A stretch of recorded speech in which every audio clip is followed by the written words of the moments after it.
大家好，我係冰冰姑娘啊。最近有一個好流行嘅詞就係攰，好多身邊嘅朋友同我講攰，好多我面對嘅家長都同我講攰，好多小朋友都同我講攰。究竟係啲咩影響令到我哋又咁攰又冇專注力呢？咁樣原來咧喺腦神經入邊就話俾我哋聽，原來呢一個嘅狀態咧，其實係叫做我哋一個叫低電量嘅狀態。點解會咁樣噶？就係因為原來我哋長期咧可能有一啲嘅慢性嘅壓力啦，去影響住我哋腦部入邊嘅神經啦，影響住我哋咧去負責我哋決策嘅額葉皮質啦，咁亦都影響杏仁核啦，去幫助我哋處理一啲情緒嘅反應，同埋咧亦都影響埋我哋嘅海馬體。咁究竟係啲乜嘢嚟噶？原來呢度咧就係講緊我哋生活上所面對嘅壓力。壓力有3種，第一種就係警覺性壓力，即係例如我哋散步會唔會留意下側邊有冇狗啊，或者有冇一啲其他條路爛咗，我哋要留意小心啲行啦。咁另外第二咧就係一啲嘅急性壓力，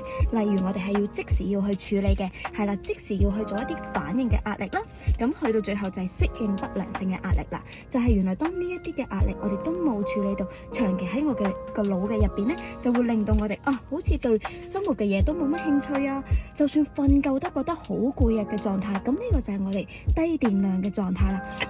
唔怪之得星期3同埋星期4都咁攰啦，因為已經經歷咗星期1同埋星期2嘅壓力嘅狀態，咁所以咧去到3、4嘅時候就更加覺得攰啦。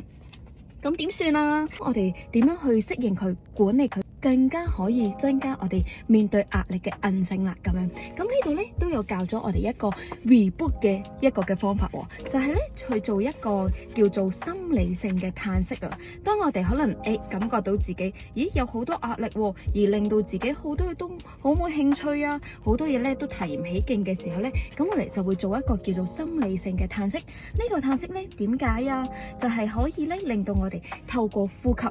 令到我哋嘅肺泡啦再次打開，咁令到肺部有更加多面積嘅氧氣攝入，就可以咧令到我哋咧喺個身體入邊去除過多個二氧化碳，令到我哋嘅大腦咧唔再面臨任何嘅威脅，令到佢哋可以回到一個放鬆嘅狀態。咁究竟點樣做呢？呢個心理性嘆息就係短促地連續吸氣2次，最好用鼻，跟住閉氣1秒鐘，然後慢慢用個嘴咧長同埋慢咁樣呼氣。咁我哋可以試下先。